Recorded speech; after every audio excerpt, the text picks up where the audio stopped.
Chris Classic 2016. First of all, I'm a New York nigga. New kicks, new chicks, and new fitted. You could put me anywhere, I'ma kick it. 125th G-Dep, let's get it. I hate when niggas say you make real hip-hop. I will still fuck your bitch in Gucci flip-flops. The problem is if I say anything intelligent, you call it conscious like it's somehow not relevant. I agree that this ain't really for KOD, but say la vie out the bows in the SUV. On my way to the Black Oscars, the late Oscar Grant is getting honored. Somebody tell Ryan Coogler he's a monster. And Magic and Jordan will be the sponsors. The great Quincy Jones will pick the artist.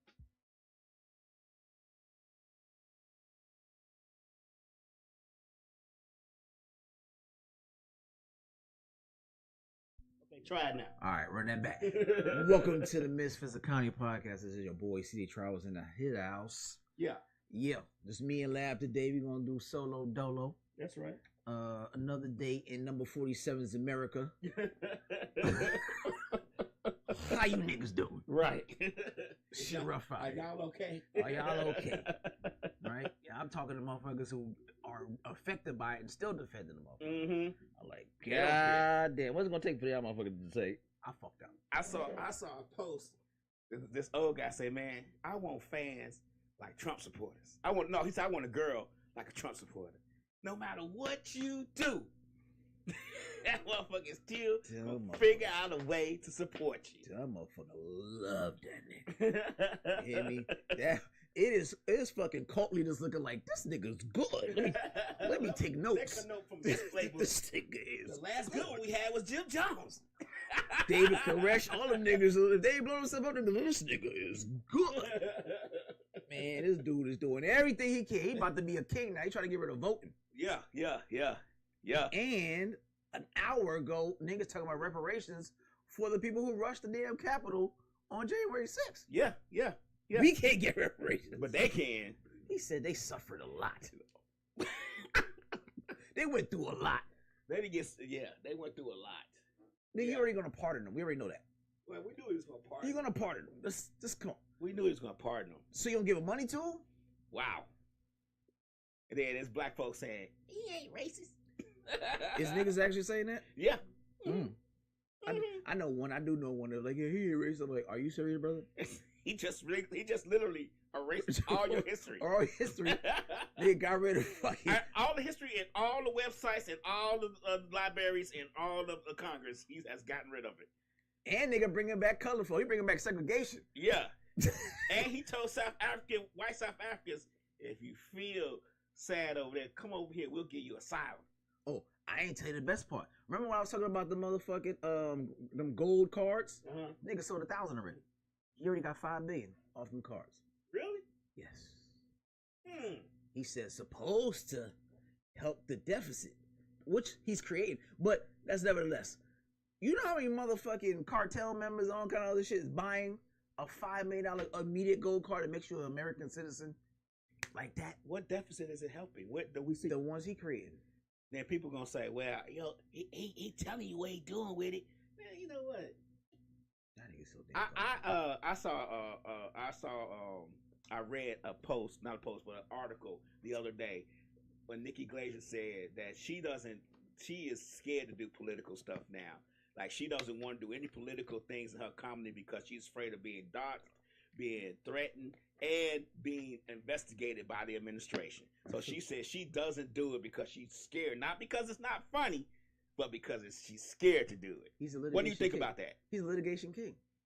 I know. Who sues people? I mean, I think it's more people. People still gonna do it, but I understand because it goes back to his fans. Right. They loyal to the fault, and they'll do whatever.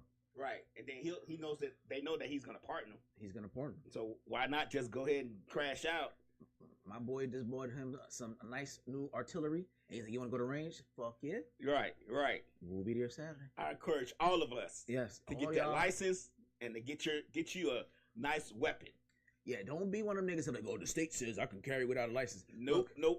They respect you more as African American with the license. I'm gonna tell you something. They look at you differently. Yeah. Speaking from somebody who has a couple of guns and buys them. When you go to the damn one of them actual gun shops, the legitimate gun shops, and pull out your gun license, they respect you. Why? Because they know the shit you got to go through and the answer you got to go to be a law-abiding citizen to have that shit. Right. When you say you got a gun license, no, but I can get one. I'm open and carry state. No, they're gonna look at you like you fucking criminal. Right. But you carry one of them. Throw that license on the table. You get the best. They don't look at you funny. They say, yeah, we got all this right here.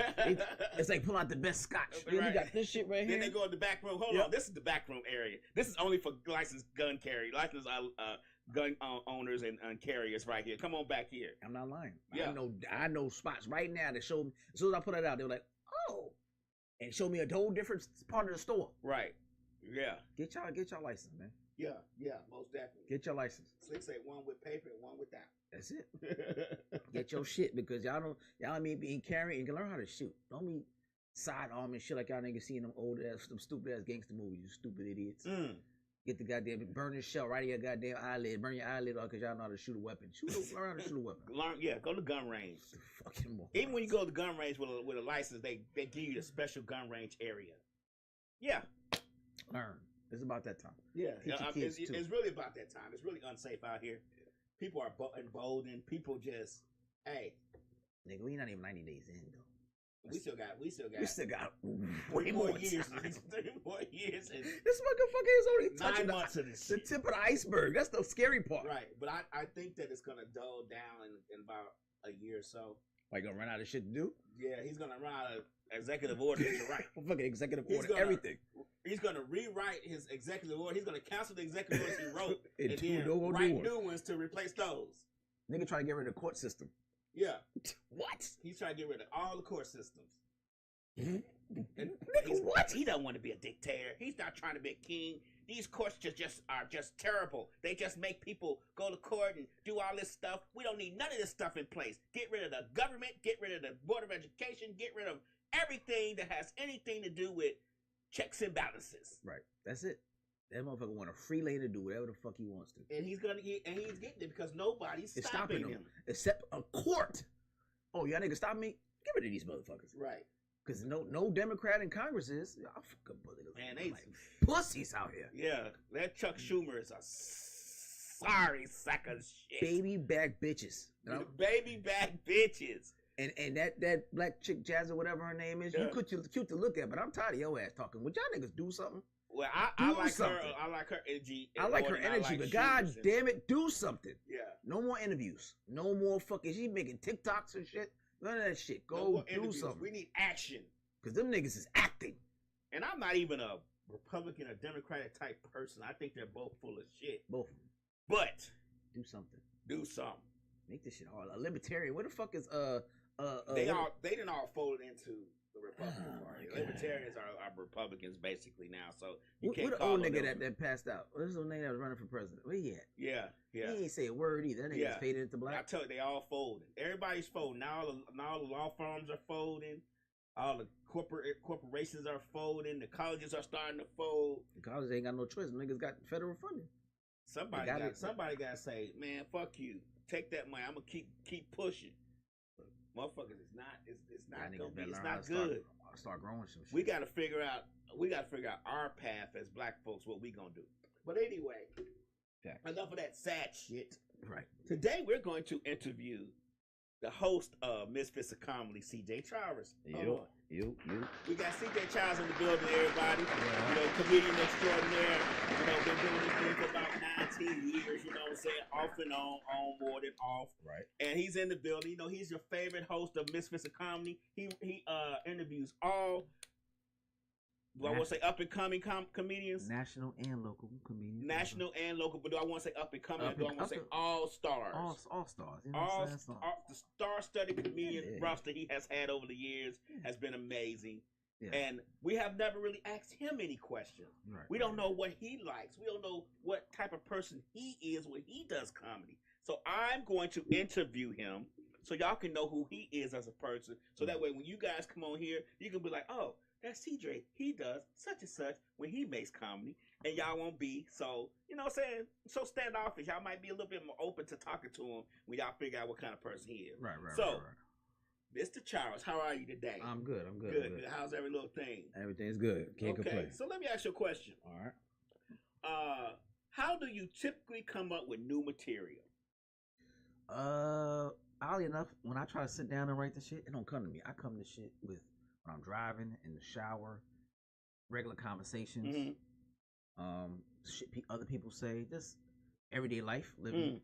And as soon as I get it, I write it down in my phone, and then I write it on paper, whatever. But that's it, just regular everyday conversations. Yes. Hearing somebody's point of view, and I'm like, I could put a twist on that. You know what I'm saying? Like, if me and you talking, I'm like, oh, and I'll say something, and if it hit, like, all right, let me figure out how I can keep picking at it. That's kind of what it is, and I'll put it on paper. Okay. Yeah. So I didn't know I skipped over some things. How long you been doing comedy? May 15th will make it 9 years. So I know what made you decide to do comedy. I want everybody else out there to know what made you decide to do comedy. What made you decide to do comedy? I was sick for a minute. I had a kidney failure. I was on dialysis, and it's something I always wanted to do since I was like 9. I didn't feel like a lot of people talked me out of it, and I didn't feel like I had a story. You know what I'm saying? And then after the kidney thing, I was like, shit, I got a story now. And I told God, if He give me the kidney, I'm gonna go chase the dream. So I got the kidney. So He lived to His part, did my part. Okay. So that was that. Do you do jokes about your kidney transplant? I haven't yet. Why not? I haven't thought about that. I think I might. You need to ask. Let me give you one. Let me give you one. I do that. Walking on stage like, don't worry, guys. You know, I'm not a comedian, but I can think of shit in my top of my head. Hey, don't worry, guys. I know y'all worried about how long I'm gonna be up here. I'm not gonna be up here long because I'm gonna have to go pee in a little bit. Cause I got a new kidney. This motherfucker likes to pee a lot. So whoever had this kidney before loved to pee. So I'm gonna be up here real short. Don't worry. See how I helped you out? I knew it was a young nigga, and he was in his 20s. See? A white dude in his 20s. I should have white privilege because I got a white man's kidney. Right, that's what you should say. I knew it was a young nigga. He was in his 20s, and he liked to drink beer because I'm always peeing. Yeah. See? Yeah. See, you gotta think of kidney jokes. Definitely young nigga, but I haven't thought of any kidney jokes. That's your story. You just said you have a story, so that's it. Yeah. That's part of your... I actually thought about doing a charity for kidney transplants. And I think I'm still gonna do that. That's gonna be my call. I feel like that was my cause, secret cause. I'm gonna do a fundraising event with comedians in October. That's Kidney Awareness Month. They don't talk about, you know what I'm saying? They talk about everything else. They don't know October is Kidney Awareness Month, right? See, chronic kidney disease. No, it's not. No, it's not. We can't be DEI in here. No. DEI? No DEI. No Kidney Awareness Month around here. We take away white all people get it. White people get it too. No, it don't matter. It's a disability. Disabled niggas can't get no love. Disabled niggas can't get no love. No disabled people's no kidney money. Well, then I want titty motherfuckers can't get no love. Women's month, take that shit away. Oh, it's already gone. Yeah, take all that shit He already away. took that away. Did you know that? I know he took it away in the federal bills. I didn't took them all together. He might as well. Because whatever he takes away, everybody else take away. That's the corporations take it away. That's all true. Office buildings take it away. So whatever he takes away, they join in with him and they take away too. So no kidney awareness month for you, buddy. That's DEI. You definitely didn't earn that kidney. Yeah, I was entitled to the kidney. That's entitlement. Right, that's entitlement. That's a welfare program you're on. Jeez. Cinco de Mayo be bored than a motherfucker. It don't be no Spanish people out doing shit. Ain't no more Cinco de Mayo. Then he just signed an executive order saying Cinco de Mayo is canceled. When's the last time I saw the Honda with a fucking big ass exhaust pump? You ever see them shits like too much, nigga? Them niggas is gone. They ain't taken. When last time you seen the Fast and Furious car? Not a one time. I ain't seen one time I hear an engine that 17 miles away. You ain't heard now one of them they cars. Gone, baby. The niggas is out of here. He cleared them out. I was like, damn, I haven't seen a Honda with a big ass exhaust in a while. What the fuck? Motherfucker really got rid of them. Right. And then the ones he didn't get rid of, them niggas is hiding like a motherfucker. Cost of housing has gone up. Y'all niggas' house is gonna take 2 years to get built. I ain't seen no roofers knocking on my door trying to replace my roof in a month. That's true. That is true.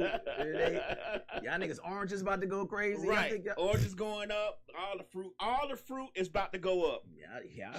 Chicken prices is going up. Y'all fucking around. Y'all about to find out. No house is gonna get clean. None of that shit. Ooh. Y'all keep fucking around. Hey, Yeah, I bet he get a couple of these motherfuckers pregnant so they get an American. Oh, he get rid of that too. Birthright citizenship is gone. He did. He is trying to get rid of that shit. This nigga don't want us have nothing. He want this to be a pure white. He don't want you niggas to have nothing. Nothing. He trying to figure out a way to get rid of our black ass. He sure is. I keep trying to tell him that shit. When he get rid of them, who you think's next? Who's all right? We are next. You're like, oh yeah, they get rid of them because they taking our jobs. Nigga, who's next? Look, He's not gonna stop. He gonna say. They always complain about they want to go back to Africa. Right. Let me send them first class one way.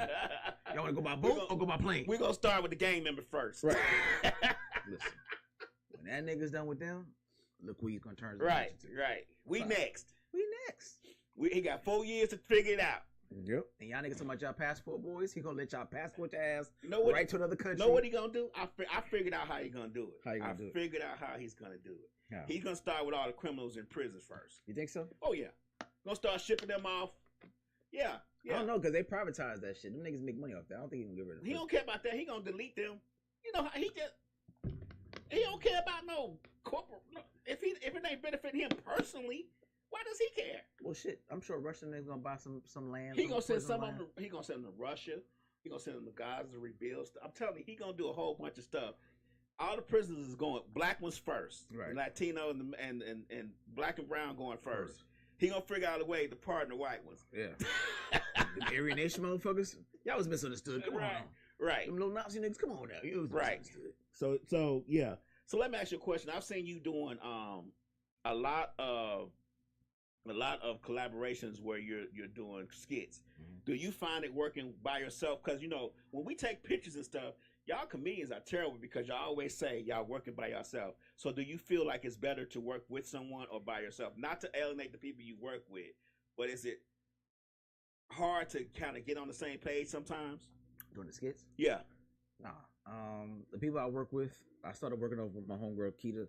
She's a guest here. And we just, sat down one day and collaborated. I think it works better because you have so many ideas and thoughts. Mm-hmm. It's kind of like a smorgasbord of ideas, and you're like, you could do that, but then you could do that. Mm-hmm. You know what I'm saying? So it works better when everybody vibe and on the same page. So nah, it's work dope. It's work doing. The stuff what you do by yourself is cool. You know what I'm saying? Got nothing to do with it. But shit, the skit me and her did is at 106,000 views right now. Right.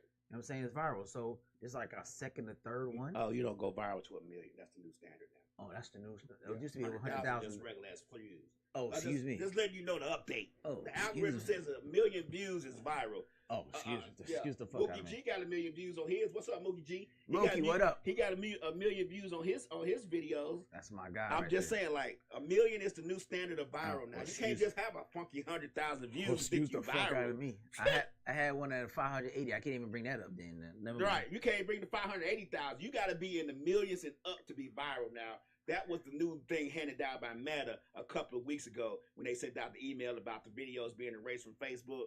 They now said the new standard of viral is 1 million views and up.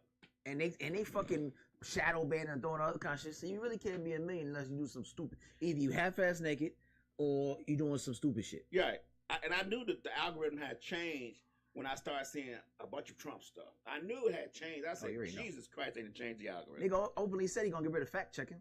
Yeah. Damn, you just gonna get rid of that? Any other time you fact check my shit, but all of a sudden now you just gonna get rid of this shit. You just gonna get rid of this shit. Yeah, I know. I'm on my 3rd page because of something I said about him. Really? They shut my shit down. They didn't even give me a chance to appeal the motherfucker. Yeah. I think I got shut down an hour after I said it. That's the new standard now. It was that in the IRS. It ain't no getting by now. It's just straight shut down and termination if you say the wrong thing. I did one strike on TikTok for saying dumb, and them motherfuckers got me talking about they gonna ban me the next time. So I can't even say dumb. Yeah. Dumb? Yeah. This motherfuckers again. Whole violence. Hit by cars, head chopped off on TikTok, titties out. I say dumb. And you get banned. And I might get banned. Hey. What in the entire fuck are we talking about? The social media shit is out of control. That's life in social media, but you gotta have it if you wanna make yourself out of it. That's the crazy part. And they pick and choose who they want to pay too. Right. They pick and choose who the fuck who they want to pay too. That's true. Because you be the other motherfuckers like that shit wasn't worth. That shit wasn't worth it. I be seeing some of y'all comedians, and I like a lot of y'all, but y'all niggas wasn't doing skits like that until we started doing them. That's right. That's right. You know what I'm saying? I'm calling it a spade a spade. I wasn't doing it like that until I started catching a little traction. But it's good. I like healthy competition. I see. I'm like, I hear my girl like, yo, we can do that shit. We can do that shit better. Mm-hmm. Wait till they see our next shit. Right. And then, Y'all got some funny videos. Yo, we be going. We be But going. when y'all do those collaborations, when y'all do those skits and y'all be in stores and stuff, do they let y'all do y'all thing or do they try to run y'all up out of there? They don't say shit. Cause Really? Fucking Walmart is like a gazillion land. And it's 5 niggas that work at Walmart now. Who's gonna stop us? Them niggas don't even want to be there. They don't even want to be there. I'm just saying, like, nah. you know. I think it might be the area that you in, but that area he's in, they wasn't fucking thinking about it. You know, like loss prevention loves to stop folks for stuff that they're not even doing. And so, I mean, you go to self checkout and then scan everything and still get stopped by loss prevention. Really? So, oh yeah. I ain't a Walmart like that for me to even know. But no, they ain't stop us. They you know, people be laughing while we doing it. They be like, sorry, excuse me. Try to pass by, excuse me. Can I go? I'm like, nah, go ahead. So we'll do a couple takes, but outside of that, when the juices is flowing, maybe we may only go there for one. And then fuck around and be like, yo, we should do this, we should do that. And that's how it normally happens. We'll go in there to do one specific thing. I'm putting out the wildest 5-minute second video soon as we have no censoring. We don't have censoring. Not now. Put it out. Pop a titty out, play with your coochie, all that shit is legal. All of it's legal now. Hey, you see, they see that booty, they gonna go viral. You will go viral. What is the most challenging Aspect of being a comedian for you? The most challenging. I guess coming up with material for me. Everybody's not the same. I got so much thing going on, regular life shit and all stuff like that. For me, because I'm such a cerebral person, coming up with new stuff or coming up with fresh stuff. Sometimes I go to writer's block. So I think that's the biggest challenge. Having days or maybe sometimes months of writer's block. And I'm the type of person to get bored easily. So I don't want to say the same joke too often. But, you know, sometimes you got your favorites and stuff that people request. So you keep that in the Rolodex. But, you know, trying to stay fresh, trying to stay relevant, coming up with new shit, testing the shit out. Just trying to stay, and I'm a person like to stay edgy. Trying to stay edgy without feeling like I'm offending motherfuckers. But sometimes I don't give a fuck. If I'm in that moment and I'm really feeling it and I'm getting the laughs, I'll push the envelope. So figuring out how far to push the envelope. Slick say her video gonna be 1 girl, 2 roses. Ooh. That title alone is gonna go viral. So speaking of, you said keeping it fresh, how do you handle a joke that bombs? What do you do when a joke bombs? How do you handle that? If it's the first time bomb, do it again. Okay. Like I don't say you don't get rid of a joke until you did at least 3 times. Okay. That's my rule. So you don't know if it's really bad until you do it, and you gotta do it in different types of rooms. So I may do it in a black room for bombs. I might go to the white room. Then I might go to a mixed room. And if I by the 3rd time, I'm like, yeah, the people spoke. You know what I'm saying? Or I'll shelf it, and then I'll come back to it like I've done jokes that didn't do well. And I come back to a year later, I'm like, oh, I know what it's missing. You know what I'm saying? Like it's something about it's missing, and now a year later I got some type of reference to it. That goes in there. I've tried back and that shit works. So sometimes it's just something missing. Okay. And once you figure out what that thing missing is, you're like, yeah. So I say try it at least 3 times. Okay. And you know, I think delivery matters. Delivery is everything, and timing. It's important. Yeah, because you can get away with the most raciest of jokes, the most offensive of jokes. But if your delivery is on par and your timing of it is on par, yeah, it's all good. I don't think it's this me. But very rarely do I think of something like say, "Oh, that's a bad joke." I'm like, that wasn't delivered well. You know what I'm saying? It's a difference of, yeah, he could have delivered that better, and it probably would have went off. But if you don't know how to deliver it, it won't get off. Speaking of delivery, have you ever had a dope joke? Have you ever had a dope joke that you thought would kill on stage, but you ended up not doing it? Or have you ever had a dope joke that you thought that would kill on stage, but didn't do it, or had a dope joke that you thought was not very good, but end up doing it and it killed? Both. So yeah, I had a joke that I thought was good and I mean, you know how they say blue. Yeah, that motherfucker was in my head like, oh, this shit gonna kill. Uh-huh. I'm laughing while I'm doing it. Right. And it was one of the Dutch's spot. That spot over there she had on Fairburn Road, Bonds, whatever that shit was. And I thought that shit, I was like, yo, I'll say this shit is going. And only 2 niggas laughed. One of them was Chris Set It Off Jones, and the other one, ironically, was DC Curry, Don DC Curry. But I didn't know it was Don DC Curry because the motherfucker had his hat on and smoking a cigar. Oh, okay. So I'm like, all right, these 2 niggas laugh. They get it.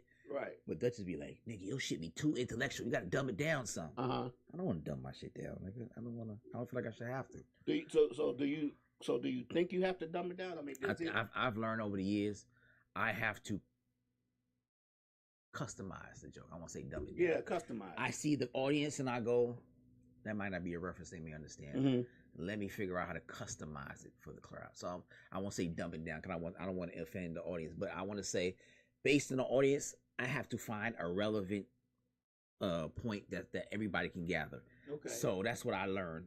And now I was early. I was probably 3 years into it when that happened. But I'm at dinner night and I'm like, my head's down, like, set it off like, bro, that was a smart joke. That shit was funny as fuck. Them niggas don't get it, fucking keep doing it. Right. But he does, really political and pro black shit. So his shit always edgy and smart. Right. But then Don DC Curry's like, bro, sometimes it's okay, don't apologize, keep doing what you do, young blood. You know what I'm saying? They ain't always gonna hit. So, and then I said at times I had jokes and I'm like, I'm gonna try this shit out. This is just shit I'm just fucking around with. And that shit goes. Right. And I'm like, y'all niggas really like this shit? So now I'm in the moment and I just keep adding to it in the moment. And then the bad part is I don't remember none of the shit I say. That'd be the worst part. Because I'm so into the moment, I'd be like, damn, what the fuck I said? I gotta write that shit down. Right. I don't be remembering it. I had a few times like that. Like I just don't remember the shit. But speaking of audiences, I was in the moment. Slick said some people don't get big words. Speaking of audiences, what is your favorite type of audience to perform to? Mixed. Yeah, I like my. Do you prefer a venue that serves drinks? Do people be a little bit looser? Absolutely. A venue that serves alcohol is one of the best venues to be at, and one of people who are expecting to do comedy. When you go to like strip clubs and shit, I provide from every fucking hole in the wall type shit. You go to strip clubs, niggas came to see titties, and all of a sudden you're like, all right, we're gonna stop the titties, just do comedy for the next 30 minutes. Nah, that ain't a good mixture, is it? No. Or you go to a damn lounge or some shit where niggas doing hookah and they got the TVs on. They're not coming here to see you, my nigga. They came to see the game. They came to holler at their people. So the best mixture is I like a mixed room. I like black and white. And I can get the joke off. I know when you do it in a white room, and I like to say it, they come to listen to comedy. They come to listen. You're gonna get their full attention. If nothing else, they're not gonna be on their phone. They're not gonna be none of that shit. If they don't like it, they just won't laugh, which is fine. Majority of the time, they gonna laugh. Them motherfuckers will give it up. So I like mixed rooms. I don't want to be in. I call it the chitlin circle. Just doing black rooms. No, okay. Because that shit pigeonholes you. I think. But a lot of comedians like, nah, I gotta be with my people. You can. But now what happens when you only get booked for those rooms? Right. And you want to go to festivals. Right. Festivals where you get your name out. Let's just be honest. Festivals is how you gonna get on fucking Jimmy Kimmel and shit. Right. And let's be honest. So the festivals are run by white folks. Do you feel? We're speaking of festivals. Do you feel that? I know we've been this journey a long time together. Do you feel it's easier to do clean comedy or harder? Harder. Because like Slick says, you do better shows when you're not trying. You just let it go. So do you think that when you try to do clean, you're trying too hard to be clean, and it messes up the comedy? It does. Because you got to work. It can't have no sexual undertone. It got to be, the content got to be really clean. Clean comedy pays. Like they really pay, because this is church venues. These are job functions. These are things that are really well paying, but you have to keep on that content, right? So what happens is, if you're not flexible to be able to do the regular shit and do clean shit, and you just do clean shit, the people who do the regular comedy with cussing ain't gonna really holler at you. Okay. Right? Because their audience is going to want to hear some of that. Right. So you got to be able to go both ways. But also, you got to prove to the people who's clean, you are able to do that. Because I'm like, I only seen you talk about pussy and dick all the time. Right. I don't know if you can do that. Right. So if you can do both worlds, you a deadly motherfucker. So I make myself do clean shit. I Right. make myself put myself in positions where I have to do something that's out of comfort. So I will have to scrap a whole set because I don't have a clean set, and everything out there is brand new. Okay. So if someone say I want to get you in for 30 minutes of clean set, I gotta come up with 30 minutes of what is it, a birthday party? Tell me something about the person who's Right. birthday party, and then I'm working 10 minutes about that person, and then another 10 minutes about what's going on in the room, and then last 10 minutes I'll freestyle it. Right. So I'll get there early. I'll look around. I'm looking for shit to talk about, and they're like, all right, I got that, and then you got that. All right, 10 minutes of that. I already got the shit of 10 minutes to talk about her or him already ready. And then the other 10 minutes now I'm doing crowd work. Okay. So it's I think clean is harder because you always in the mindset of please don't cuss. Please Right. don't cuss. And it mess up the flow. It messes up the flow because everybody I heard an interview with Richard Pryor one time. He says that people think that him just being a dirty comedian, Blue, back then they said Blue, but being a dirty comedian was just him just being dirty. But he said sometimes it just flows better because it's a natural conversation when you might be having with your friends, and you gonna say cuss words when you're talking to your friends. So he said, and a lot of people say when Richard Pryor and Eddie Murphy and them did comedy, they weren't using the cuss words to fill in places. Sometimes the cuss words be punchlines, or sometimes the cuss words be a part of the conversation. So do you find that a lot of comedians use just blatant cuss words when they're not even when it's not even needed? I got a perfect example of that. The Monique special. Yeah, she was a look.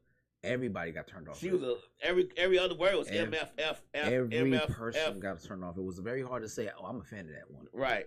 It was just the cursing. He was like, right. You ain't even. Where's the content? Like if you took that out, she may have had really 12 minutes of material. If you just took out the cursing. Right. Every other word was cursed. It was hard to watch. Right. Really hard to watch. So yeah, it's different of using it to like sprinkle it in, like I call it like seasoning. Right. Right. And like you said, punchline. Bernie Mac was good for that. Motherfucker. Like that was his thing, right? But when you do it too much, and I even try to catch myself like, all right, I'm gonna try to challenge myself and limit the cursing tonight. Right. You know what I'm saying? Just to see if I can do it. And I've done it before. But sometimes you be in the moment, you curse. Like I don't say bitch a lot. Right. Like that's not something I use often. But sometimes to pull off the joke, a bitch is necessary. Okay. You know what I'm saying? I make sure that when I'm in a white crowd, I don't say the N-word. Like certain things, I'm not gonna give y'all that. Right. Right. Right. But then I'll see other black comedians doing like, pull up, my nigga. So while we talking about curse words and stuff, what comedian influenced your style the most? Who you think influenced you the most? Now I'm not saying you copying them or you still make they jokes or any of that. I'm just saying who influenced you your style as a comedian the most? Everybody would say Eddie, but I was a huge Martin fan. Martin Lawrence Def Comedy Jam days. It was nothing like staying up on a Friday night at 12 o'clock for him to come on. Yeah. He's the best host by far ever in history of hosting. He was the best host. It's no better. It's no better. Comic View, I don't care what the Oscars. No better fucking comedy host in the world than Martin Lawrence in his heyday. Right after Prime Martin. Yeah, he was definitely funny. I think I had all the. I had every episode of Def Comedy Jam on the box set. Yep. And I only watched that. I didn't watch none of the Mike Epps ones. I didn't watch none of the other ones. Chris Rock. I only watched the Martin ones because they was always. It seemed like he had the funniest comedians. He had the funniest comedians. Everybody wanted. And if Martin said, "Yo, you funny," you was funny, nigga. You funny, and your ass getting booked. Right. He was him and Stan Latham niggas put you on there was the avenue. And if Martin stamped you, you good. Was Martin the first host of Comedy Jam? Yes. He was? Yes. He was there I thought it was somebody before him, like 2 episodes. Nah, he was there for 3 years. First 3 years. And after that was Epps. Okay. And what's the nigga? Guy Joe Torre. Is it Joe guy? Who's the muscular one? But Chris Rock did it too. He might have did like a couple episodes. The longest one was Mike Epps and Torre. Yes. But he did the first 3 years, first three seasons. I didn't watch none of Joe Torre's. I never watched any of Torre, his. whatever his name. Torre. I want to say Joe Torre. Whatever the muscular one. I want to say Joe. Yeah, It's Joe. Yeah. Joe's the muscular. Guy is the skinny one. Right. Yes, Joe. I Joe never Torre. watched any of Joe Torre. Mike Epps. I was like, man. I watched some of Mike Epps, but I'm telling you, Chris Rock used to host Def Comedy Jam. I don't remember this. I gotta go look that up. Yeah. Yeah, he might have had an episode too, but yeah, if Martin, come on, Martin coming out in his underwear. Yeah, with his head turned back. Come on, man. And he did fashion. Right. He crowd work was crazy. Right. Like nobody was off them, and celebrities was coming. Right. He talking shit about the celebrities. Right. Like he was the best. He's the best host ever. Like seeing him now hurts my soul because he look like the shell of himself. But he's older, man. He's older, but I'm just saying it looks like 60s. he's sick, and I hate seeing it. It looks Yeah. he don't look. It's not like it because he's older. Because you're supposed to get better as you get older. He just looks sick. Yeah. And he just doing. I don't know. He don't need money, so I'm confused. Like It you may know what I'm be saying? he may just allegedly he might have did some drugs or something. That stuff breaks you down after a while. But yeah, so my influence would be, I would say Martin, Robin Harris. A short time he was around. Red Fox. Because I got into comedy because of my grandmother. Okay. My grandmother used to have album listening parties. Okay. So she have all the friends come over and she's playing Mom's Mabley. She's playing Red Fox. She's playing Richard Pryor. She's playing Dolomite. Okay. She's playing these things. So I'm sitting around and Did she let you listen to them? No, I'm supposed to be in the room, but I'm sneaking over and like I'm laughing at shit I ain't supposed to be laughing at. I don't even know what the fuck this shit is. These references are, but they laughing, so I'm laughing. And some of the shit I can catch on, but some of the shit I can't. Dolomite rhyming and shit, saying the slickest shit. Right. Richard Pryor talking about like. So my first introduction really was my grandmother introducing me to comedy because the vibe and the feel of the room, people sitting down drinking alcohol, listening to a fucking recording, album, like they was there. Why don't people put those out anymore? I've seen maybe one in the last. I have them. I have tons of vinyls. I got Red Fox vinyls. I got. No, I'm talking about why the new comedians. Comedians don't do it. And ain't no. I mean, you could put out a nice 30-minute MP3 of some comedy and sell it and make money to fund your community. Lower comedians may do it, but the big ones, everybody want to be on Netflix or HBO or Hulu now, and all the niggas that's doing right. You know what I'm saying? That's the goal. You want to see visually be seen. But sometimes you want to ride the con, pop in the commentate, and laugh all the way to work because you know it's gonna be terrible when you get there. I do. I still pop. I still listen to motherfucking one of my favorites, Patrice O'Neal, Elephant in the Room. Top 5 special. I listen if I'm down or I'm trying to get in the creative space. I'll throw that motherfucker right on in my thing. Stream that shit. I also may stream Bigger and Blacker or Never Scared by Chris Rock. I may do You So Crazy by Martin. I will still listen to full albums in the car or at the house. I think that comedians up and coming should do something to fund their career. I know a lot of them think once they go viral on social media, they made it, but that's not necessarily the case. But and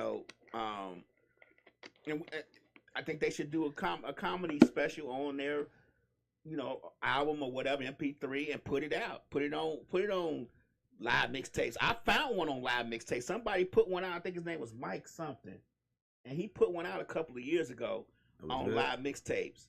It was good. Wasn't funny, but he did it. I mean, he did it. Right. But it's I think because they're lower end, you got to produce that shit. And you know what I'm saying? You get with I know they have comedy companies that can do it, but you want to do it in a live room, you want to do it with a laugh track. Those are different type of styles of things. Right. You want to what kind of production you want to have. Like all that shit for someone who's coming up might change how they're going to do it. So if they do a little bit of backing, because I've asked other comedians and they've given me ideas of, hey, I want to do an album or do a special, but now everybody doing a special, I don't even want to do the special no more. Because I'd be like, yeah, I ain't special, Right. So I'll wait until I feel like I really got some heat, and then come out. But I think it's a little. I think the comedians for all creatives. Right. The world is flat now. You got to put something out. You don't have to. I don't think you necessarily have to wait for a big production to put some stuff out. Do you? Because it's a guy on on Instagram say he produced his own special and did his own thing. Ryan's funny as fuck. But I'm saying, you know what I'm saying? Like he put $100,000 behind shit. Right. So and why nobody want to grab his shit? And that's crazy because that motherfucker is fun. I've never been to a Ryan Davis show and never laughed. He's smart. And that's what I'm saying. He's very. If you ever like listen to his shit, his comedy is very smart. He does my style is misdirection. I'm talking about shit you ain't gonna see where it's going. I hate predictable comedy. Yeah. Comedians have like, oh, I saw that shit coming. I might even finish your shit because there's no other way for you to go. Right. But his shit, you don't see where the direction of this shit going. And he's very smart. And it's very an acquired taste. But, he ain't going to be super animated. He's low key. He's chill. I'm like that too. You know what I'm saying? So the super animated people like the Mike Epps and the sometimes Kevin Hart or anybody else, they all over the stage. Them niggas, they do great. But after a while, you get old and you got to figure out how to get in that pocket. And just be smart about your shit. The hood teacher only says people still do comedy albums. Yeah. You need to name like 3 of them. You can't just put that out there because I don't know any. I don't know nobody do comedy albums. Not albums. Not no visual, just albums. Just straight audio. I know one comedian. He's been on our show before too. His name is Damon Sumner. Right. He did it. And his shit was funny. Right. I supported it and streamed it. It was very funny. It was like dad jokes or some shit. But outside of that, I don't know too many people who does it because everybody want to be seen on some type of Netflix or some shit like that. So Right. So I mean, yeah. What you said? You said up there? Weight ball. Oh, she loves her some weight ball. I haven't heard weight ball shit, but I'll look it up. Okay. Let me ask you a question. You always ask, and we talked about who influenced your style. This is a question you always ask your comedians that come on. So give me your 5 top comedians. You're gonna spend your last dollar to go see. You going to Chicago, you going to the stadium, and you got $100. What five comedians you gonna go see? All right, so I'm gonna go with Chappelle, Chris Rock, Bernie, Patrice O'Neal. Ooh, that last one, I'm trying to figure out who I want the last one to be.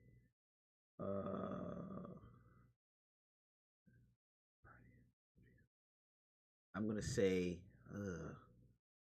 it's gonna be hard. I'm gonna go with, I don't want to take that motherfucker out.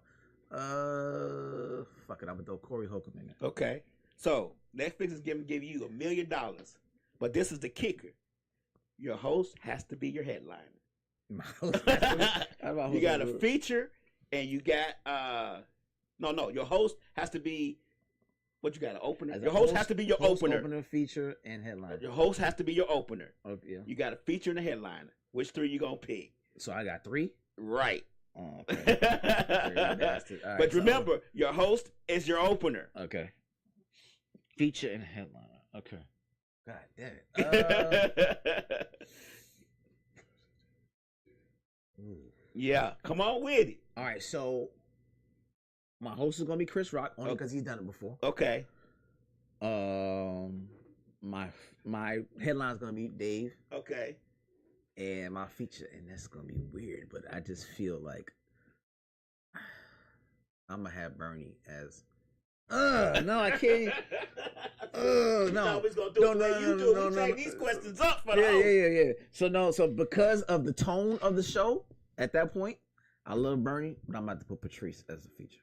So Patrice gonna be the feature. Right. So Dave headline and Patrice is the feature, and Chris is gonna be the opener. Opener / host. Only because at that moment, these jokes are so fucking hard hitting and sophisticated. And not saying that Bernie can't do that. It's a theme I'm setting. It's a tone I'm setting. And I know they're gonna deliver that tone.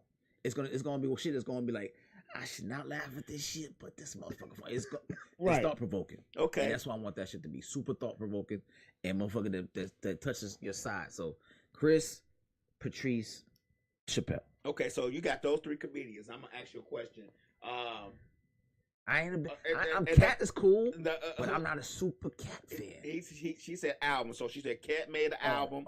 Tiffany Haddish made an album. I ain't gonna do Tiffany. I'm sorry. And she's saying Barney is dead, but we said he said dead or alive. She said he's booked in heaven. Yes. Yeah. But my shit is always dead or alive. Right. Always dead or alive. That's that you've been asked this question for many years. times. Yeah. So You got those three. Mm-hmm. and I'm going to ask you this question because those three are known for this. Do you think it's most important that comedians address social issues? Yes. Mm. I think comedy is definitely one of the places that social issues should be addressed. Mm. And it should be no borders or boundaries on that motherfucker whatsoever. All you easily offended motherfuckers, kick rocks. Mm. Like, that shit's been done since the beginning of time. Right.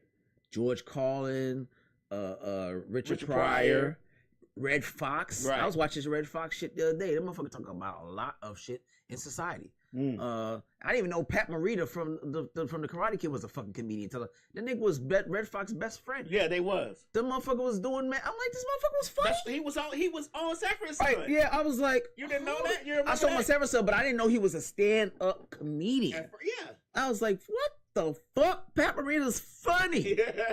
Like, Mr. Miyagi is funny. Right. So yeah, is and he was talking about little social shit that black and white and black and eight.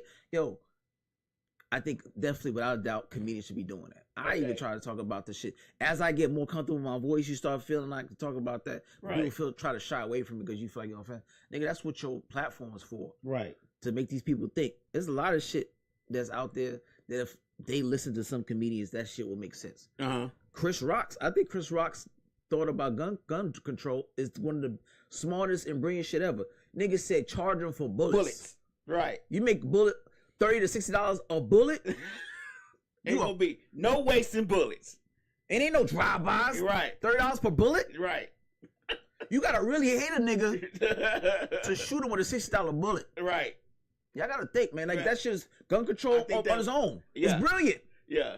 But that's Because coming from a random comedian. I don't even know if he worth these. No. This $5,000 worth of bullets I got in his gun. Niggas gonna walk around with one bullet Right. in right. a clip, a long ass clip with one bullet. No. So no. Shit comedians say if we just really think about it, we'd be able to touch on shit that most people are scared to talk about. And it's on your mind. Like I've said shit and niggas be like, yo, I wanted to say that shit. I've thought about that shit, but I ain't want to. Like, that's what we are. We can go in that dark place. I like dark jokes. I like dark jokes. It's comedians that I'm super fans of because of it. And shit you couldn't say out loud, but they have the courage to say it. And I'm gonna get to that point where I can say dark shit, where I can feel comfortable doing it. You just gotta get comfortable saying, because you want to sit in silence. Them dark comedians sit in a lot of silence, Right. because people are scared to laugh because they don't want to be looked at a fucking dropping a baby joke. Speaking of Dark comedian. What is the most suggestive audience? What is the most suggestive thing an audience member has ever yelled out? during your set. Most suggestive? Suggestive.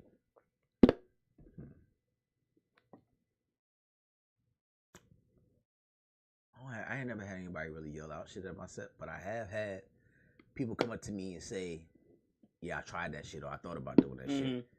I tell the people all the time. I did a joke years ago about hiring a hitman to kill my pregnant wife at the time. Oh, okay. I remember that. It's a You joke. tell- And Right. I was at a white spot, white little club, and I was in the bathroom, and dude came up to me like, yo, I did that shit. Mhm. You did what, sir? I said, I did 15 minutes of comedy. That's Right. a lot of shit. What did you do? Right.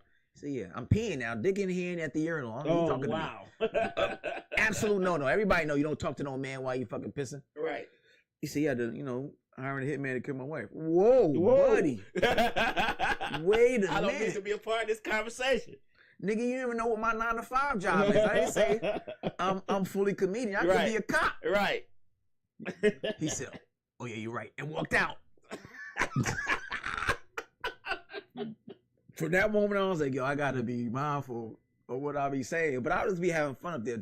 So when he came and said, I was like, wow, like, you be surprised how far left this shit be, or really people can relate to it. Even the smallest of audience members, you be like, damn, I didn't think motherfuckers can relate to that shit, but yes, it was. That's why it was so goddamn funny. Speaking of that, what is something that you find funny that most people would find embarrassing? That you find funny? Just in general, Yeah, just in general. people falling and farts. Really? Yeah, I like motherfucker just flashing his Farts, though? farts. I understand the falling part. Falling but shit. Farts? Oh my god! But fart shit, like me and my kids, I gotta think about watching TikToks of motherfuckers doing crazy shit. But falling, yes, I'm the type of person. If you fall in front of me, I'm gonna run up on you and laugh.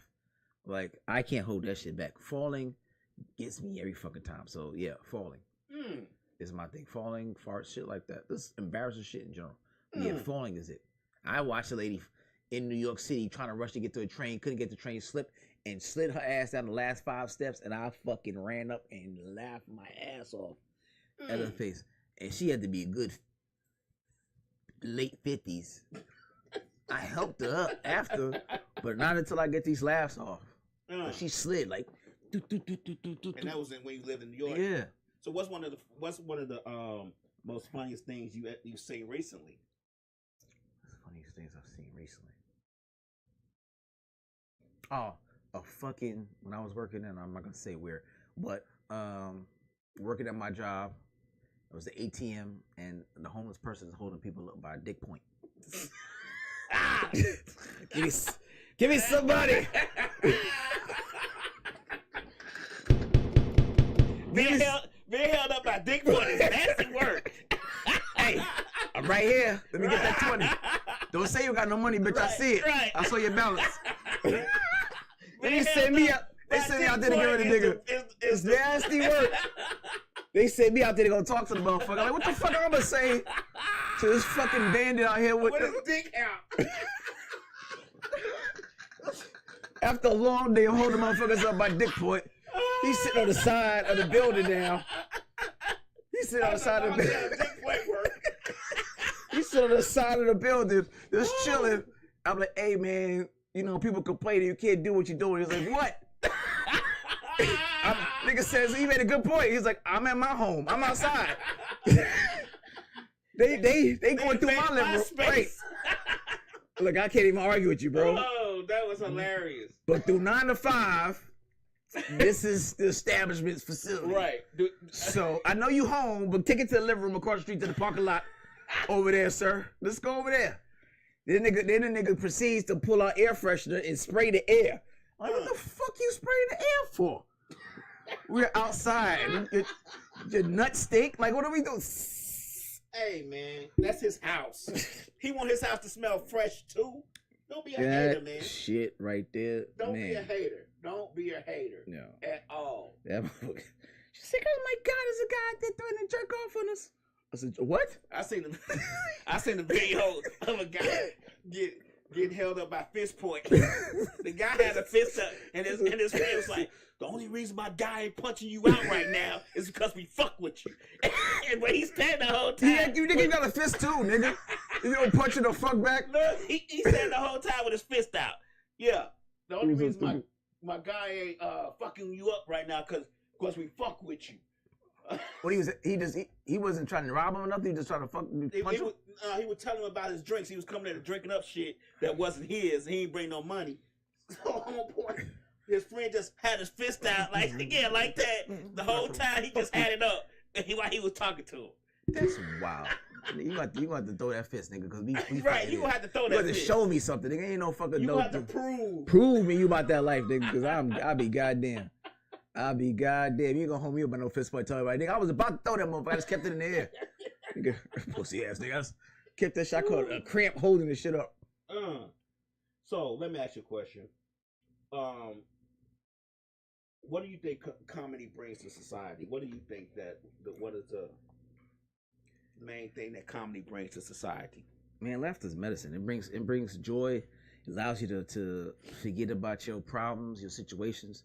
It's legitimate. Well, it was. I don't know no more. But there was grants out there where you can go to senior citizen homes, first responders, with police officers, firefighters, whatever, and do comedy. And they would pay you for it because that's how much is prescribed to laugh. This shit is, you can burn calories off. It's all type of shit. Laughter is for the soul. When I'm dealing with my worst issues and my biggest failures, whatever it is, I make light of it by joking about this shit. You know what I'm saying? That's how I get through it. I make funny about it. It could be my dad passed away, that shit hurt. And I didn't even start comedy then, but I made jokes about it. You know what I'm saying? At the funeral or kind of shit like that, deal with my dad. That's how I deal with struggle or issues or happiness or joy. Like it's a well-versed ability to do a lot. So I think comedy brings joy. It makes people happy. It's the reason why they do the shit at the White House. Right. Well, I don't think they're doing I think so too. I correspondence think dinners. it makes a sad situation a little better. That's why, you know, in the current situation we need comedians to make us laugh, man. We need comedians to take us away. We need comedians not to be afraid to say what the fuck is Push on the their envelope. mind. Yeah, you get what push I'm the saying? Like Nikki Glaser said, Nikki Glaser said she's scared to even do political comedy because she's scared of being doxxed or threatened or investigated. I don't think that should be the case. I think we need comedians, man. You know how good it is. You had a bad day at work, and you come home and watch a good comedian, and have you busting your gut laughing. I had a rough day at work, and I watched Andrew Schultz the other day on Monday. Mm-hmm. That motherfucker special is good. Right. I know him and Kendrick was beefing, but his special is good. Right. It's a real solid special. He brought us into his world of how he's trying to get his wife pregnant, all kinds of stuff like that. But he's funny.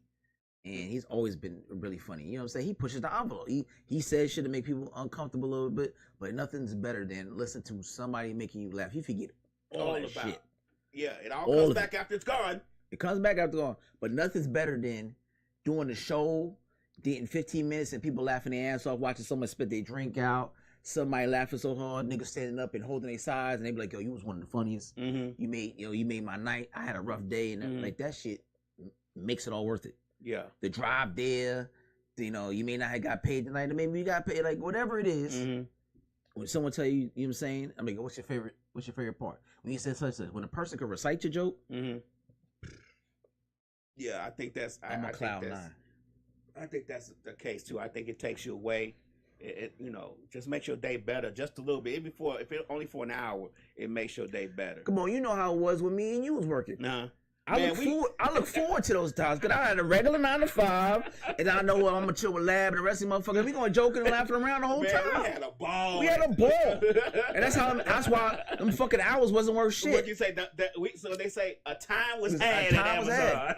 Them motherfuckers don't owe me nothing. They do, but they don't. You know what I'm saying? We had a ball. All we did was laugh and work, and we did whatever the fuck we want to. I'm gonna give you that. We had a fucking ball. And how many times niggas want to come over there? We had to start. Man, we start being selective of niggas. Like, nah, hey, get the fuck out of here. You gonna make this shit hot, dog. Get up out of here, man. We have too much fun because y'all niggas will start talking today. Come on. Nah, go ahead. See, they didn't understand that we actually did work. But we just had a ball doing it. We had fun. Yeah. So that's what it is. I mean, fuck, laughter made this shit easy. Like, you gotta do what? All right, bet. Right. So what's gonna happen is I'm gonna go ahead and go get this license for the fucking little forklift bullshit, and make our life easier. Okay. Right. And that's exactly what I did. When I did this shit, like we ain't gonna keep busting out. We gonna figure out how to keep adapting. I'm gonna get the inspector shit, so I'm gonna inspect the truck so we get these motherfuckers in and out faster. Did I not do? I did everything I said I was gonna do. Yo, don't even worry about it. I'm gonna go, what I gotta do next? All right, I'm gonna go ahead and go get the inspection shit so we get these trucks in and out faster. Yeah. I'm gonna go over here to the inbound so I can bring it to the outbound. We had fun, man. We had a good time. So we had a good time, man. I ain't gonna lie, it was very fun. And if you at work laughing and joking and shit, make you like even at my job now, I'm trying to make sure it's easily to be real stagnant and quiet. I'm like, yo, I gotta lighten up a little bit. Like, right? Yeah. I gotta, you know, I still gotta watch what I say because it's corporate. But you know, you gotta lighten up a little bit because this is really easy to take yourself too serious. So, I got 2 more questions. I ain't gonna hold you. Yeah. I ain't gonna hold you. Right. If you could have any superpower, what would it be? I ask this shit to everybody all the time. I'm a motherfucker. I like to travel, but I hate the process of traveling. Okay. Packing and all kinds of shit like that. So teleportation. It's between teleportation for me and what's it? It's telekinesis where you can move shit with your brain. Yeah, but really teleportation. I want to be able to get this shit faster. Okay. I don't want to do that running shit, nigga. I just want to close my eyes or snap my finger and I'm fucking Dubai or whatever it is. Like, oh, boy, if you was here, I'd suck your dick. Say less. Dick in your mouth. What are you saying? Like a zoo. Right. Boy, you lucky I ain't here, boy. Wait till my son falls asleep. When a nigga falls asleep, he sleep. I'm in your bedroom. So teleportation. Ain't nothing like a zoo popping up. Yep. That's exactly what I want to be like. Right. Bitch, that wasn't me. I wasn't. I saw you when you ain't see. You ain't see shit. You don't believe yourself, you don't believe your eyes. Right. You ain't see shit. Bitch. You ain't see me nowhere. I'm right behind you. What the fuck you talking about? You saw me where? I was here the whole time downstairs in the garage, in the basement. Hood teacher said So- she wants to come back when spring break. We'll see. Yeah, well, you know your schedule will be hella busy. You know what I'm Right, saying? You know what I'm right, saying? right. What's your superpower? What you want to be? Right. Oh, me? Yeah. I want telekinesis. You want to be able to move shit? I want to be able to move shit and take shit apart, like Phoenix does on Avengers. Oh yeah. Where she could take everything apart. But see, she also can read minds too. I wanted It's to read all in minds, that. but I'm scared what niggas gonna really say it about me. I don't want to hear that shit. But when they say something wrong, you can take them apart. That's- you said I'm what? Right, and they just disappear. Yeah, I That's thought what about I that need. reading niggas' brains, but I was like, Right, them niggas say man. some If shit I I don't like. if I could have that kind of brain power, I only want to. I want to only. You know what's that? What we call what women want? I only want to win women's minds.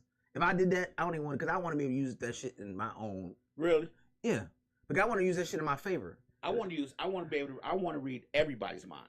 Oh, fuck, I don't give a niggas to think.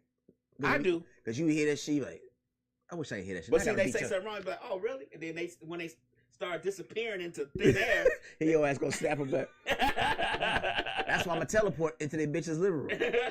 You said what? as they disappear Right. in thin air. I ain't shit, nigga. Hey, Say less. Robert ain't coming home tonight. How you know? Trust Yeah, me. trust me. He got caught up. Right. Trust me, he's not gonna He be got here coming tonight. You ain't never got to be caught. You been the best serial killer ever. Like this nigga has no evidence left behind. Nigga just disintegrated. You gonna need somebody to comfort you tonight. Right. That's what He I'm gonna call here your ass for. the Thanos killer. Niggas just making motherfucker disappear. So what do you hope people take away from your comedy? He was really funny. He was smart. He said some shit that I thought about. I would never dare saying, and I didn't see that shit coming. And those are things I hear a lot. Even when the last couple people that came, Nikki Sterner and a lot of people who saw me, they was like, "Yeah, your shit was funny and smart." I didn't expect a lot of shit you said to come, and that's how I like it. You know what I'm saying? I don't want to be predictable. I like to say shit that I feel like other people think about, and never saw it from that point of view. So that's why I like the type of Ryan Davis's, the Dave Chappelle's. I like comedians that could speak on the most common of things and give them the point of view you never even thought about, and then take you to another place, make that shit a ride. So, I was telling everybody I'm trying to be your favorite comedian's favorite comedian, your favorite comedian, and just be consistent. I ain't got to be famous. I just got to be working at it consistently, right? Everybody wants to be, I think, the Kevin Hart type shit. Right. This is not legend. That's not gonna be feasible for everybody. But just Those only come along. Kevin Hart types only come along every. Because Because he just like I thought he was an act. It was an act, but to hear him talk with other people and to hear him when he's doing other things and he's just naturally funny. He's naturally funny. Kevin Hart He is uses height as an advantage. right. Kevin Hart is an example of my Caribbean father used to say, "Hard work beats talent any day of the week." I believe that. So you don't think he got talent? I think he's talented, right? Right. I think he's talented, but his work ethic is. Right. I think he's funny. I think I'm saying this last couple of specials haven't been that funny to me. But it's not like I don't think he's funny at all. I mean, we've talked to me and Slick has like Cat Williams. We didn't think he was funny. His last couple of specials hasn't been funny either. But I'm saying then, they're funny, period. Right. But I just think because of their status, it's hard for them to connect Right. to the crowd like they used to. They couldn't have the same level of connection. But because of that, both of them work ethic keeps them so relevant, keeps them busy that they can still be out there. So hard work to beat super talented anytime. Because we all know super funny comedians that ain't where they should be. You know who was one not of them putting in ones hard that work. was super funny? That I'm scared. I was sad that me and Slick found late, and that was that guy who passed away a couple of years ago. He had just had a Netflix special. Black guy. He used to talk about his daughters and wife all the time. Damn, what was it? Dave Arnold. Yes. David Arnold. Man, he was so funny. David Arnold was very funny. He used to have comedy writing classes out in L.A. Mm-hmm. And it was very worth a month. But you never really heard about him like you do. And I think he's funnier than Kevin Hart. He is. He writes a lot for a lot of celebrities. Right. And no, he never talks about it. He writes for comedians. Uh-huh. He writes shows. My kids love that girl Lele. Uh-huh. Very smart little black girl TV show. Very, very interesting concept. He was on his way to be up out of here. That show he did 2 seasons and that show was gonna make him money. But David Arnold's super funny. His specials, both his specials are very much classics. Right. I mean, both of them was funny. Both of them funny. Very, very, and that's what I'm talking about. Smart comedians, right? Right. And it's none of that shit that you couldn't relate to. Everything, the Everything daughters, I could the man, relate to. it was nothing he said I couldn't like. His dad, nothing I could not Right. relate to. The whole comedy special, me and Slick watching, we laughed at. And we know it's funny when we pause it to go to the bathroom. Right. Like, hold on, no, you better not watch another motherfucker see it. Wait till I get back. right. Yeah. When we pause it to go to the bathroom, we pause it to do Right. something. We knew it was funny because it was funny. Yeah, Slick said success. The more your burger leaves the shitter their comedy gets. The more Is that burger?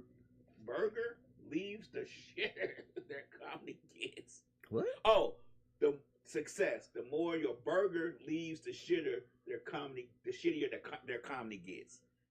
I don't get it. What she mean? The more your burger leaves, the shittier their comedy gets. I'm not sure. Maybe it was a But we're talking about autocorrect. Cat Williams and all Yeah. that. The hunger. Oh, the more the hunger leaves, It's true. the shittier their comedy It's true. gets. Yeah. It's true. There's a reason why Chappelle's where he is. There's a reason why Chris Rock and them niggas is the way he is. Because they still out with the people. Them niggas ain't with no bodyguards and all kinds of like they're just chilling, walking around, just hanging out with the people. You have to comedy's one of the type of things you got to stay really grounded to. Mm-hmm. Because if you don't, you can't say the shit that people can relate to as often. And that's why, I think Kevin Hart's actually funny, but his last couple specials are shit rich niggas do. Right. I ain't eating pizza at fucking Jerry Seinfeld's house. Right. I'm not like, I can't relate to what you're saying, dude. Right. But when you was talking about your dad coming to your fucking show and come out with his, hitting no draws and you talking about, all right. Those are the type of shit that took you out of here. Right. Because we all had an embarrassing family member that Right, came right. to that shit and go, oh my God. It has to be relatable to everybody. And that's Right. where the funny's at. The That's funny's true. not you telling your story, but the story still got to be relatable. Mm. I can't relate to that shit. Cat Williams. Love Cat Williams. But some of the last couple of shit he's did, I didn't find woke folk funny. Right. I didn't. I still haven't completed it. I tried 3 times and I haven't completed it yet. I think it was more because it was just so much conspiracy theory stuff, and I guess it's okay. But he used to be hilariously funny, man. I think he's more funny during interviews now. Yeah. You know what I'm saying? But his stuff, and I know he on tour now, and at some point I want to catch him live and see what it is. But I think he goes too much on this path, and he stays too long on it. He was like, "All right, man, we get it. All right, yeah, all Right. So yeah, Kevin and Kat are naturally funny people, but because of their celebrity, they can't keep as relevant. But Dave can. That's what I'm saying. That's what makes him so great. That motherfucker just be outside. He just be outside with Smoking folks. a cigarette, just chilling, just walking the Stay in a street. small town, Ohio, Nigga, I've seen Chris Rock in New York just chilling by himself, no security, just hanging out. walking Broadway, walking like. That's how he gets his material. That's how you get your material. Talking to the people. Even Seinfeld, like certain motherfuckers, just this. I get it. They just outside and they smooch with the people. You got to. Mm-hmm. You can't take that shit too to your head. Yeah, I gotta walk around with Steve Harvey. You'll never see that nigga without a bodyguard. Mm. He carries 2 everywhere. See, I feel like I could be a comedian. So Everybody I'm gonna let you critique me. All right, go ahead. So I walk. Coming to the stage is Lab, and I'm coming to the stage. They clapping for me. You know what I'm saying? I come out to the stage. I said, "Okay, thank you. I'm glad to be here. Thanks to CJ for inviting me out. I'm really a DJ. I'm just doing this comedy shit so I get more DJ gigs. So if anybody in the audience looking for a DJ for your bar mitzvah, your family gathering, family union, wedding, I'm your guy. This comedy shit is just some shit I'm doing on the side so I can network with people, get more gigs, get more, yeah.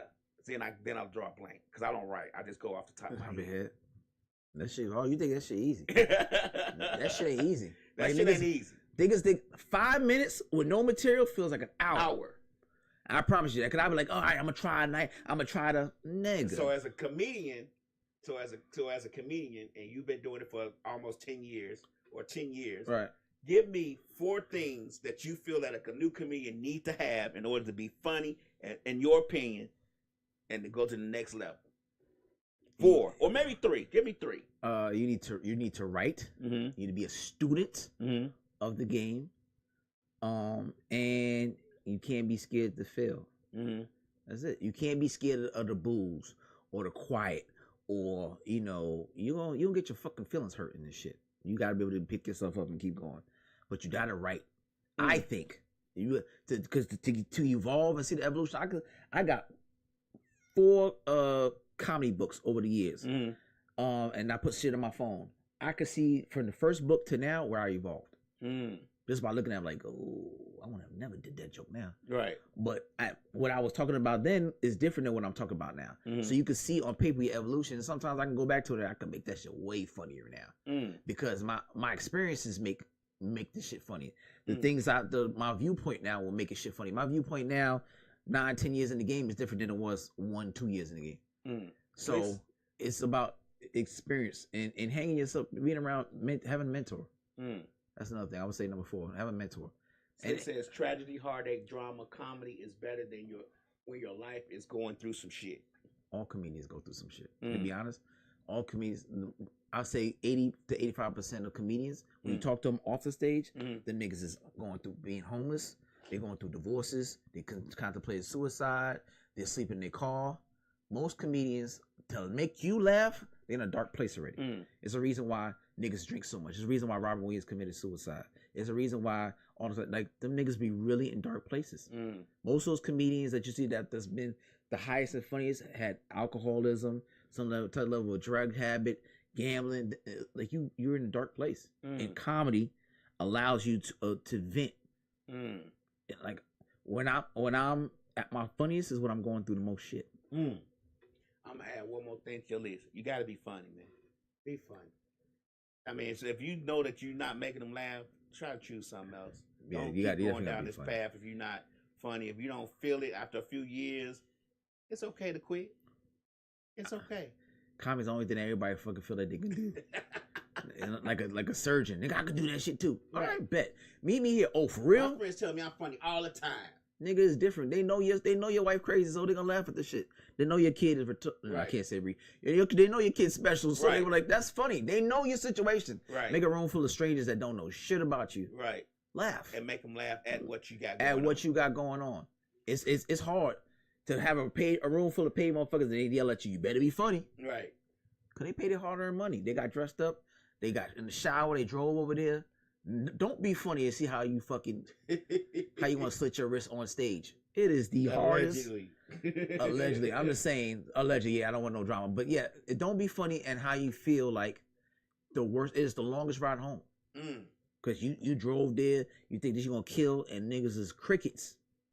They look at you blank faces, or they may get booed, or you may go, says like, nah, it ain't your thing, champ. Right. I heard niggas say to a comedian, yeah, this ain't your thing. Don't do it no more. That's the craziest thing. For somebody, yo, this ain't your thing, bro. Don't do this no more. Right. That's nasty. That's work. Nasty work.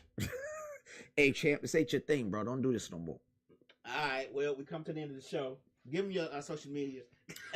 You can follow me on CJ Trowers Comedy on Instagram, comedian CJ Trowers on Facebook, CJ Trowers on TikTok, and comedian CJ Trowers on YouTube. I don't even be on that shit like that, but I need to. But yeah, all anything with any social media, I'm on that shit. So follow me there, see what shows I'm in. Of course, you watch our show every Wednesday, 8:00. Whenever we have guests on, come out and watch. That's right. Support. That's and right. Support it. Excuse me, I got gas. And support every other show on the Misfits radio and TV platform, man. We've been doing it for a long time overall, and y'all got to support everybody, man. But definitely come watch the show at 8:00 next week, Wednesday, all right? Oh, and if you haven't seen the show, I don't know why you wouldn't watch the show live, but if you haven't seen it live, you can watch it on reruns on YouTube, Facebook, Instagram, Spotify, Mixcloud, Spotify, Google Play. No Google Play no more. It's all YouTube. I keep saying now. Amazon Music, Roku TV, Radio, Roku TV, anything, goddammit, Pandora. Man, we so many places. You can listen to this live and on the rerun on the radio station because we will be rerunning shows audio here in the next couple of weeks. So ain't no reason why you can't watch it. Ain't no reason why you can't listen and give your man CJ some support. Come on, y'all. We got to do better about this. Yeah, I do, because I listen to podcasts all day. It's the only thing. I listen to old 90s hip-hop or podcasts. That's all I listen to.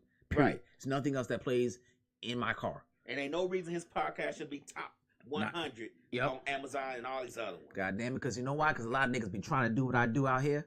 Ain't nobody stuck to That's right. I ain't talking I'm talking my shit. A lot of niggas just tried. Can't stick with it. Niggas ain't stick They ain't with got it. the proper foundation. You know what I'm saying? So, yeah, I've seen them come and go, baby, but there's only one.